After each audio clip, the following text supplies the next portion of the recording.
안녕하세요. 이혜경입니다. 오늘은 여호수아 20장부터 22장입니다. 여러분, 땅 좋아하세요? 강남에 단 몇백 평이라도, 아니면 시골에 몇만 평이라도 있었으면 좋겠다. 이런 생각 해보신 적 없으세요? 저는 땅을 좋아하는데요. 왜 땅이 좋냐면 땅이 있으면 이것저것 해볼 수 있는 게 많잖아요. 집을 짓거나 건물을 지을 수도 있고, 아니면 농사를 짓거나 말을 키우거나, 여튼 많은 일을 할 수 있습니다. 아직 제 땅은 없지만 늘 땅을 갖게 되는 희망을 가져봅니다. 요즘은 여호수아서를 읽으면서 대리 만족을 하고 있는데요.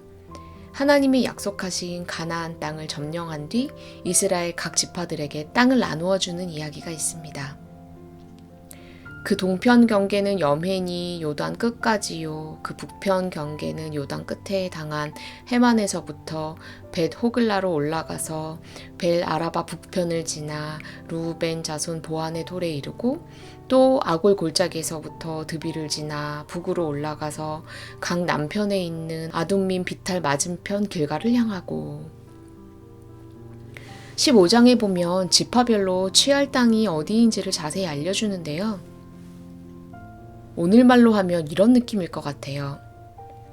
한강 너머 압구정에서 신사동을 지나 잠원동 그리고 반포까지는 이 아무개 집안이 갔고, 제주로 치자면 신제주 이마트부터 노영동 월산마을을 지나서 무수천 쭉 따라 저 외도에 이르는 지역은 고 아무개 집안이 가져라. 와, 생각만 해도 정말 좋지 않으세요? 사실 백성들이 한 게 아무것도 없었는데 하나님의 그 신실하심으로 인해 이스라엘 백성들은 땅을 공짜로 얻게 되고 그곳에 정착하여 살게 됩니다. 그런데 이 이야기에서 재밌는 게 있습니다.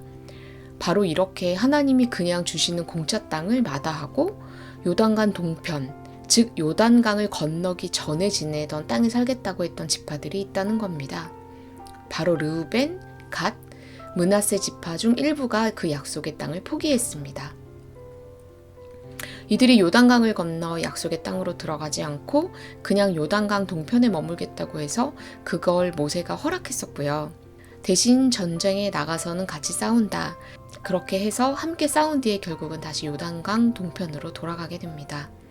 여호수아 22장 1절, 4절 그리고 6절입니다.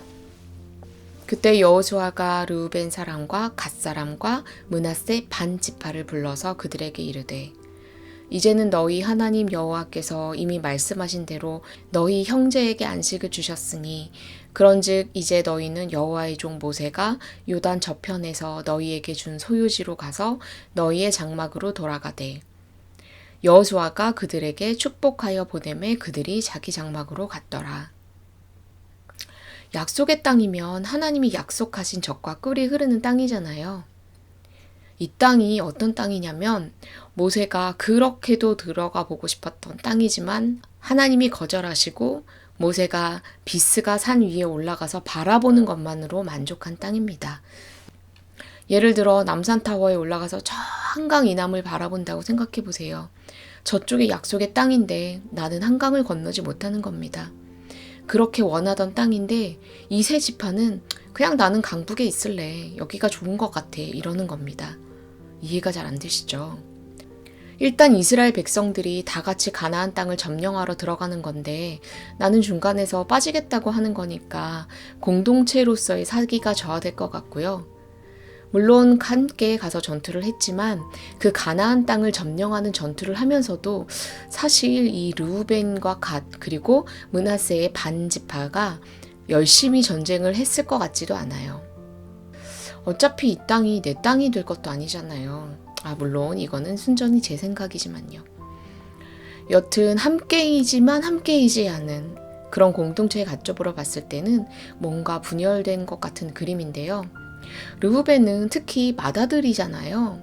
그래서 르우벤 지파가 그렇게 얘기했을 때는 적지 않은 충격이 있었을 것 같습니다. 그럼에도 하나님의 은혜로 모든 영토 전쟁에서 이스라엘은 승리합니다. 그리고 결국 여호수아는 그들을 축복하고 또 많은 재물들을 손에 쥐어주면서 하나님이 안식을 주셨으니 요단강 동쪽으로 돌아가라 라고 축복하며 보냅니다. 여호수아의 리더십은 정말 상당한 것 같아요. 어떻게 보면 배신한 사람들인데 그들을 축복하고 보냈다는 겁니다. 결국은 같은 핏줄이고 하나님의 자녀라는 거겠죠. 저라면 머리로는 이해가 되어도 마음으로는 용납이 안 되어서 초반에는 골방에 들어가서 막 이렇게 기도할 것 같아요. 아니, 같이 하기로 해놓고 지들 맘대로 이래도 되는 겁니까? 이렇게요. 하지만 여호수아는 불평하지 않았고요. 물론 모세도 그러지 않았었죠. 그러나 그 낙오, 즉 하나님의 약속을 무시했던 일의 결론은 결국 하나님이 내주셨습니다. 오랜 시간이 지나 이스라엘이 바벨론의 포로로 잡혀갈 때 이 지파들이 가장 먼저 잡혀갑니다. 다른 지파들보다 20년 정도 먼저 포로가 되어서 고난의 길을 걷죠. 신앙생활을 하다 보면 하나님이 주시는 소소한 약속들도 있지만 또 큰 약속도 있을 것 같아요. 그때 하나님이 약속을 주셨다면 반드시 그 약속의 이루심을 믿고 약속이 성취되는 것을 경험해 그 축복 안으로 들어가야 할 것 같습니다.